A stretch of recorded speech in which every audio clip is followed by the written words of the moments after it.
Привет! Компания Vivo представила для китайского рынка флагманский смартфон бренда iQOO. Модель Neo 6 оснащена передовыми характеристиками при относительно доступной цене. Все как мы любим. Давайте рассмотрим новинку подробнее. Подписывайтесь на канал. Поехали!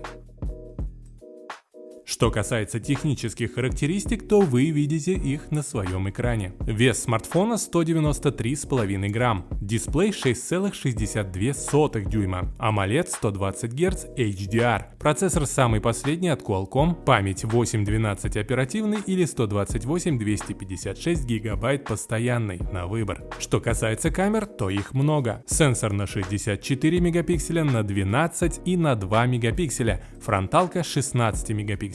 В качестве основного сенсора камеры используется Samsung с оптической стабилизацией изображения. Широкоугольный датчик захватывает 116 градусов пространства. Стереодинамики сертифицированы для воспроизведения высококачественного звука Hi-Res Audio. Батарея на 4700 мАч с быстрой зарядкой на 80 Вт. Она пополняет аккумулятор с 0% до 30% всего за 5 минут, с 20% до 80% за 19 минут. Смартфон идет с Android 12 на борту, с оболочкой Origin OS Ocean. LTE, 5G, 2 сим-карты и NFC в смартфоне присутствуют. Цвета корпуса Orange, Blue и Black. А теперь про стоимость нового смартфона в Китае. Начинаются цены от 36 200 рублей и максимально до 41 700 рублей. В продаже с 20 апреля. Напишите в комментариях, как вам новинка, как относитесь к компании Vivo и к их смартфонам. Спасибо за лайки, подписывайтесь на канал и на все социальные сети, ссылки в описании.